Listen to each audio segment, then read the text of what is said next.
ವೀಕ್ಷಕರೇ, ಇವತ್ತು ಸರ್ಕಾರಿ ಕೆಲಸ ಸಿಗೋದು ಅಷ್ಟು ಸುಲಭದ ಕೆಲಸ ಅಲ್ಲ. ಇವತ್ತು ಸರ್ಕಾರಿ ಕೆಲಸ ಸಿಗಬೇಕಂದ್ರೆ ಈ ಹಿಂದೆ ಹೇಳ್ತಾ ಇದ್ರು, ಬಹಳ ಪುಣ್ಯ ಮಾಡಿರಬೇಕು ಸರ್ಕಾರಿ ನೌಕರಿ ಸಿಗೋದಕ್ಕೆ, ಸರ್ಕಾರಿ ಸಂಬಳ ಪಡೆಯೋದಕ್ಕೆ, ಸರ್ಕಾರದ ಋಣ ತಿನ್ನಬೇಕು ಅಂದರೆ ಬಹಳ ಪುಣ್ಯ ಮಾಡಿರಬೇಕು ಅಂತ ಹೇಳ್ತಾ ಇದ್ರು. ಇವತ್ತು ನಾವು ಸರ್ಕಾರಿ ವ್ಯವಸ್ಥೆಯನ್ನು ಅನುಭವಿಸ್ತಾ ಇದ್ದೀವಿ. ಪೊಲೀಸವರು, ನಮ್ಮ ಶಾಲೆಯಲ್ಲಿ ಕಲಿಸೋರು, ನಮ್ಮ ಪಡಿತರ ಕೊಡೋರು ಎಲ್ಲ ಸರ್ಕಾರಿ ವ್ಯವಸ್ಥೆಗಳೇ. ಅದರಲ್ಲಿರೋದು ಬಹಳ ಮುಖ್ಯವಾದ್ದು ಈ ಶಾಲಾ ಶಿಕ್ಷಕರು ಮತ್ತು ಉಪನ್ಯಾಸಕರು. ಹೌದು, ಈ ಹಿಂದೆ ಈ ಶಾಲಾ ಶಿಕ್ಷಕರು ಮತ್ತು ಉಪನ್ಯಾಸಕರನ್ನ ಸರ್ಕಾರ ಜಾತಿ ಗಣತಿ, ಜನಗಣತಿ, ಕೋವಿಡ್ನ ವಾರಿಯರ್ಸ್ ಆಗಿ ಪ್ರತಿ ಮನೆ ಮನೆಗೆ ಹೋಗಿ ಮಾಹಿತಿ ಸಂಗ್ರಹ ಮಾಡೋದು, ಅವರ ಆರೋಗ್ಯದ ವಿಚಾರಗಳನ್ನು ಸಂಗ್ರಹ ಮಾಡೋದು ಅಂತ ಕೋವಿಡ್ ಟೈಮ್ನಲ್ಲಿ ಅವ್ರನ್ನ ವಾರಿಯರ್ನಾಗಿ ಮಾಡಿತ್ತು. ಅನೇಕ ಸರ್ಕಾರಿ ಪ್ರಾಯೋಜಿತ ಚಟುವಟಿಕೆಗಳಲ್ಲಿ ಅವರನ್ನು ಸೇರಿಸ್ಕೊಂಡಿತ್ತು. ಈ ಎಲ್ಲವನ್ನ ಮಾಡಿ ಪ್ರೆಜರನ್ನು ಆಗ್ತಾಯಿತ್ತು. ಶಾಲಾ ಶಿಕ್ಷಕರು ಅಂತಂದರೆ ಅವರು ಆ ಶಿಕ್ಷಣ ಕ್ಷೇತ್ರದಲ್ಲಿ ಪಾಠಕ್ಕೆ ಹೆಚ್ಚು ಆದ್ಯತೆಯನ್ನು ಕೊಡಬೇಕಾಗಿತ್ತು.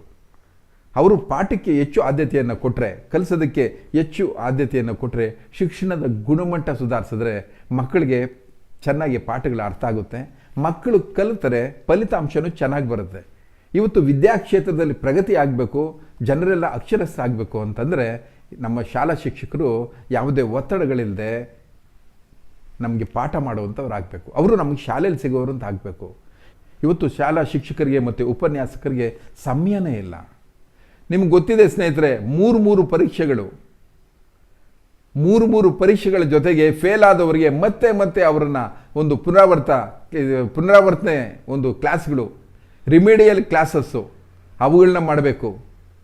ಅವುಗಳಿಗೂ ಕೂಡ ಇವರೇ ವ್ಯಾಲ್ಯೂಯೇಷನ್ ಮಾಡಬೇಕು, ಫಲಿತಾಂಶವನ್ನು ಕೊಡಬೇಕು, ಅಡ್ಮಿಷನನ್ನು ಮಾಡಬೇಕು.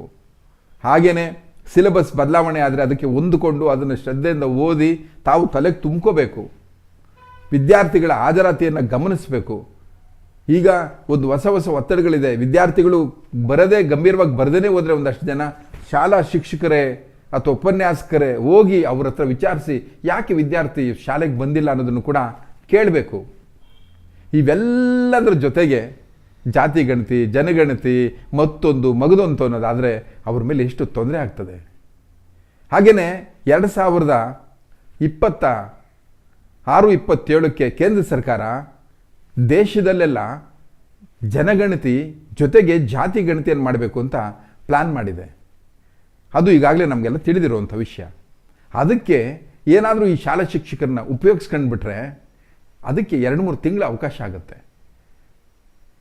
ಹಾಗಾದರೆ ನಮ್ಮ ವಿದ್ಯಾರ್ಥಿಗಳ ಕಥೆ ಏನು, ನಮ್ಮ ಶಿಕ್ಷಣದ ವ್ಯವಸ್ಥೆ ಏನು, ಹೀಗೆಲ್ಲ ಯೋಚನೆ ಮಾಡಿದ ಕರ್ನಾಟಕ ರಾಜ್ಯ ಸರ್ಕಾರ, ಅದರಲ್ಲೂ ನಾವು ಈ ಒಂದು ಕಾರ್ಯಕ್ರಮದಲ್ಲಿ ನಾನು ಖಂಡಿತ ನಮ್ಮ ಶಿಕ್ಷಣ ಸಚಿವ, ಪ್ರೌಢಶಾಲಾ ಶಿಕ್ಷಣ ಸಚಿವ ಮಧು ಬಂಗಾರಪ್ಪ ಅವ್ರನ್ನ ನಾನು ಅಭಿನಂದಿಸ್ತೀನಿ. ಮಧು ಬಂಗಾರಪ್ಪನವರು ಈ ನಿಟ್ಟಿನಲ್ಲಿ ಶಾಲಾ ಮಕ್ಕಳಿಗೆ ಶಿಕ್ಷಣವನ್ನು ಕೊಡುವಂಥ ಶಿಕ್ಷಕರು ಗೈರಾಗಬಾರ್ದು, ಆ ಶಿಕ್ಷಣ ಕ್ಷೇತ್ರದಲ್ಲಿ ಕೆಲಸ ಮಾಡೋರಿಗೆ ಯಾವುದೇ ತೊಂದರೆಗಳಾಗಬಾರ್ದು ಅಂತ ಹೇಳಿ ಅವರು ಯಾವುದೇ ಈ ಒಂದು ಚುನಾವಣಾ ಗಣತಿ ಇರ್ಬೋದು ಮತ್ತು ಬೇರೆ ಯಾವುದೇ ಕಾರ್ಯಚಟುವಟಿಕೆಯಲ್ಲಿ ಅವರನ್ನು ತಗೊಳ್ಬಾರ್ದು ಅಂಥೇಳಿ ಈಗಾಗಲೇ ಎಲ್ಲ ನಮ್ಮ ರಾಜ್ಯದ CS ಚೀಫ್ ಸೆಕ್ರೆಟರಿ ಅವರಿಗೆ ಈಗಾಗಲೇ ಪತ್ರವನ್ನು ಬರೆದಿದ್ದಾರೆ ಮತ್ತು ನಿರ್ದೇಶನವನ್ನು ಮಾಡಿದ್ದಾರೆ.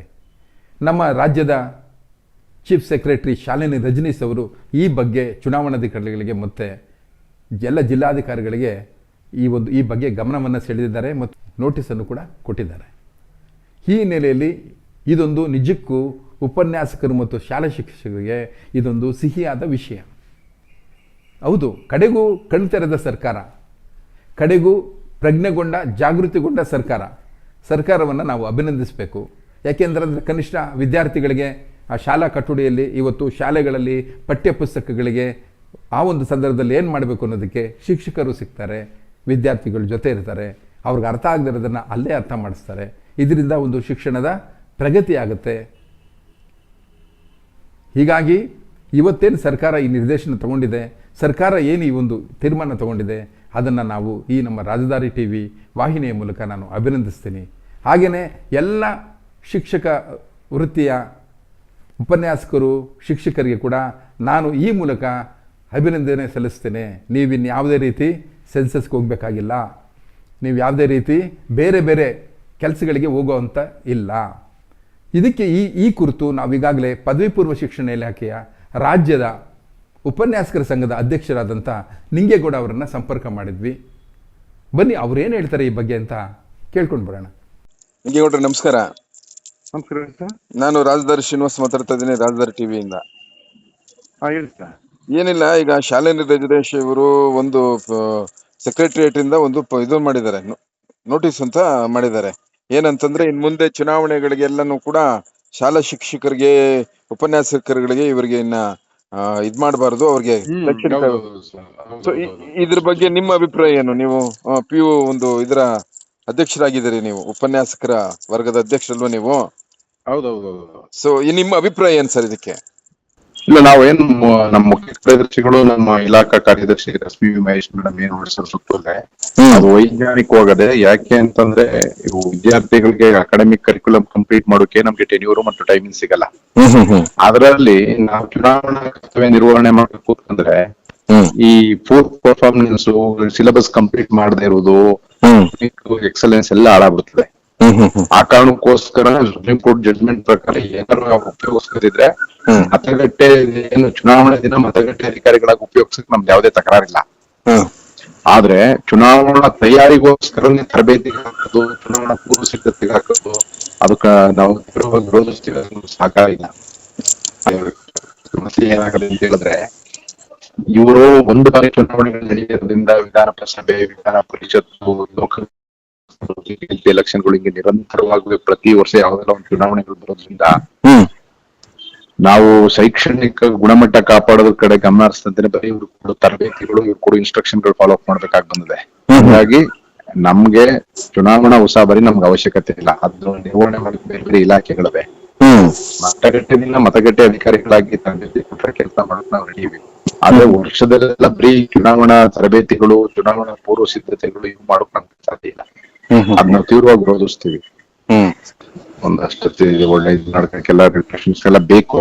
ಅದು ಏನಾಗದೆ, ಸರ್ಕಾರದ ನೀತಿಗಳು ಎಲ್ಲ ಇಲಾಖೆಗಳ ಸಿಬ್ಬಂದಿ ಕಡಿತ ಮಾಡ್ತಾ ಇರೋದ್ರಿಂದ ಅವ್ರ ಏನಾದ್ರು ಅವ್ರ ಉದ್ದೇಶ ಈಡೇರಿಸ್ಕೋಬೇಕು ಅಂತಂದ್ರೆ ವೇತನ ಕೊಡ್ತಾವೆ ಏನೋ ಕಾರಣಕ್ಕೋಸ್ಕರ ಅವ್ರು ಹೇಳ್ದಂಗೆ ಕೇಳ್ಬೇಕು ಅಂತ ಪರಿಸ್ಥಿತಿ ಬಂದಿದ್ದವ್ರೆ. ಈಗ ನೋಡಿ, ಈಗ ಸೆಪ್ಟೆಂಬರ್ 22ನೇ ತಾರೀಕಿಂದ ನವೆಂಬರ್ 7ನೇ ತಾರೀಕಿಂದ ಒಂದು ಮೆಡಿಕಲ್ ಮೆಡಿಕೇಶನ್ ಕೊಡ್ತಾರೆ. ಅದ್ರಲ್ಲಿ ಒಂದು 7 ದಿನ ಗೌರ್ಮೆಂಟ್ ಹಾಲಿಡೇ. ಅದೀಗ ಆಲ್ರೆಡಿ ಜಾತಿ ಗಣತಿ ಮಾಡ್ಬೇಕು ಅಂತ ಪೂರ್ವ ಸಿದ್ಧತೆ ಮಾಡ್ತಾವ್ರೆ.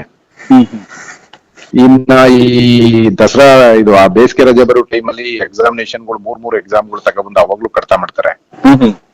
ಎಕ್ಸಾಮ್ಗಳು ಮಾಡೋದು, ವ್ಯಾಲ್ಯೂಯೇಷನ್ ಮಾಡಿಸೋದು, ಫೇಲ್ ಆದ ಮಕ್ಕಳಿಗೆ ತಿರ್ಗಿ ರೆಮಿಡಿ ಕ್ಲಾಸ್ ಮಾಡಿಸೋದು, ಹಿಂಗೆ ಅಲ್ಲೂ ಯಾವಾಗ ರಜಾ ಕೊಡ್ತಲ್ಲ. ಅದಕ್ಕೆ ನಾವು ನಾನ್ ವೆಕೇಶನ್ ಡಿಪಾರ್ಟ್ಮೆಂಟ್ ಮಾಡಿ ಅಂತ ಹೇಳಿ ನಾವು ಕೇಳ್ತೇವೆ. ಹೌದು, ಒಂದು ಹೆಚ್ಚುವರಿ ಸಂಬಳ ಸಿಗುತ್ತೆ. ಹೆಚ್ಚುವರಿ ಸಂಬಳ ಸಿಗ್ತದೆ. ಅವ್ರು ಕೊಡೋದಕ್ಕಿಂತ ನಮ್ಗೆ ಯಾವಾಗ ಅವಶ್ಯಕತೆ ಇರ್ತದೆ ಅವಾಗ ಉಪಯೋಗಿಸ್ಬೋದು ರಜೆಗಳನ್ನ. ಹೌದೌದು, ತುಂಬಾ ನೀಡ್ಸ್ ಇದ್ದಾಗ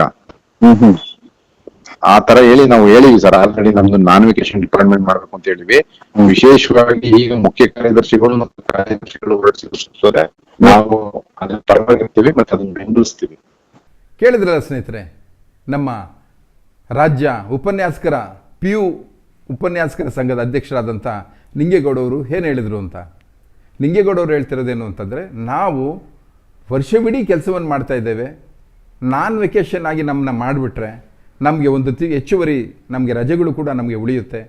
ನಾವು ವರ್ಷವಿಡೀ ಕೆಲಸ ಮಾಡ್ತಲೇ ಇರ್ತೀವಿ, ಆದರೆ ನಾವು ವೆಕೇಷನಲ್ಲಿ ನಮಗೆ ರಜೆ ಸಿಕ್ಕಂಗೆ ಸರ್ಕಾರ ತೋರಿಸ್ತಾ ಇದೆ. ಇದೊಂದು ತಿದ್ದುಪಡಿ ಆಗಬೇಕು ಅಂತ ಕೂಡ ಹೇಳ್ತಾ ಇದ್ದಾರೆ. ಇದನ್ನು ಕೂಡ ಸರ್ಕಾರದ ಗಮನಕ್ಕೆ ತರೋಣ ನಾವು ಅಂತ ಹೇಳ್ತಾ, ಇಡೀ ಒಂದು ಕಾರ್ಯಕ್ರಮದಲ್ಲಿ ಈ ಮುಖ್ಯನ ತಿಳಿಸೋದು, ಶಿಕ್ಷಕರು, ಉಪನ್ಯಾಸಕರು ಶಾಲೆಗೆ, ಪಠ್ಯಪುಸ್ತಕಕ್ಕೆ, ವಿದ್ಯಾರ್ಥಿಗಳಿಗೆ ಮತ್ತು ಶಿಕ್ಷಣ ಕ್ಷೇತ್ರದ ಒಂದು ಒಳ್ಳೆಯ ಕ್ರಾಂತಿ ಆಗಬೇಕು, ಜ್ಞಾನದ ಕ್ರಾಂತಿ ಆಗಬೇಕು ಅಂತ ಬಯಸ್ತಾ ಅವರಿಗೆ ಶುಭವನ್ನು ಹಾರೈಸ್ತಾ ನಮಸ್ಕಾರ. ರಾಜದಾರಿ ಟಿವಿ, ಅಡೆತಡೆ ಇಲ್ಲದ ಪ್ರಜಾದಾರಿ.